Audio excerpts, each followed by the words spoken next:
Continuing with Emil Durkheim, we look at his contribution in the study of suicide.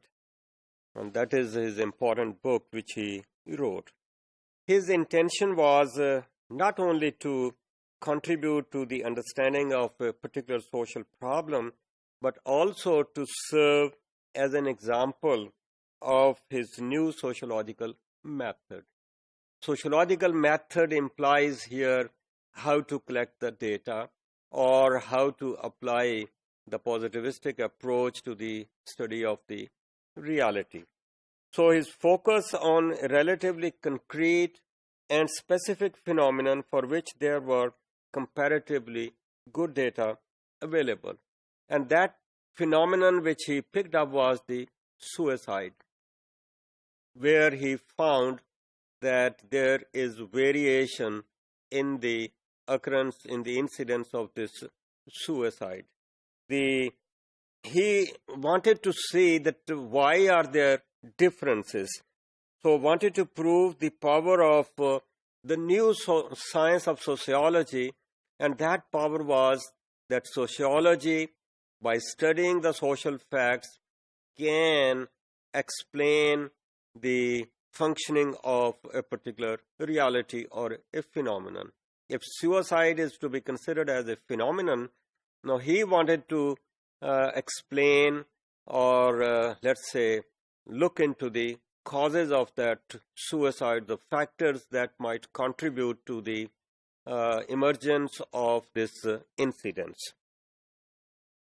So the idea now, what he is looking into is that if the suicide rate is different in one group compared with another group, why it is different.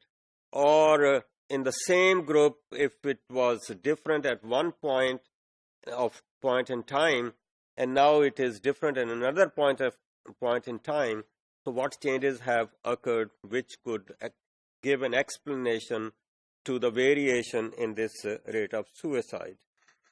So suicide is considered or is to be considered as an individual act.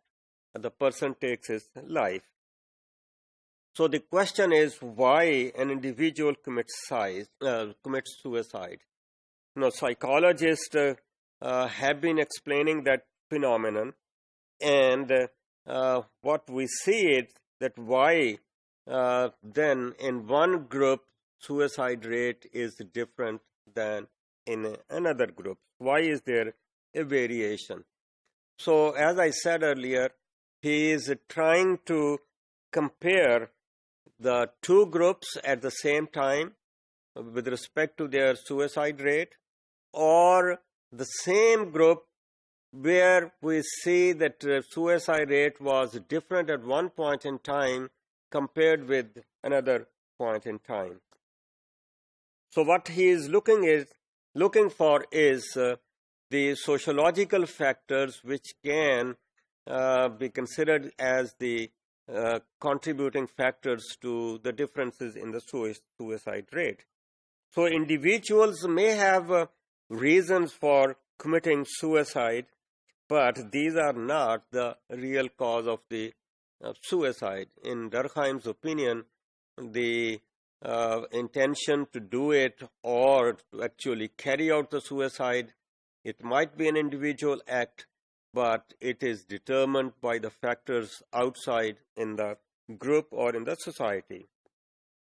Now, these reasons are only the weak points of the individual. So in his opinion, real reasons are outside in the society, in the social currents which are prevalent in the society.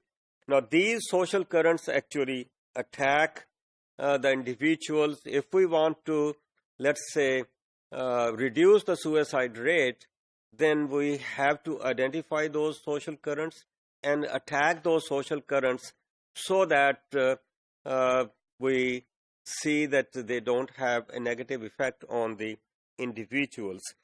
So the individuals are not part of these currents, but they are affected by the currents prevalent in the society. So in that way, he differed with the existing, let's say, approaches to suicide, or approaches or theories, you could say, where people thought that alcoholism is part of the suicide, or there is something wrong with the thinking mind of the people, brain of the people, some kind of psychopathology, or it might be a phenomenon which is related with a particular race, or might be some geographical situation, climate, or the environment, or it is simply copying each other. So we see that he was critical of these factors which were found at that time. So we see that the different collective sentiments are there in the society, and these collective sentiments produce different social currents, and these social currents actually affect the suicide of the people, or the rate of suicide amongst the people. And that's where he tries to later on divide suicide into different categories, and certain currents might generate a certain kind of suicide, another kind of current can generate another kind of suicide.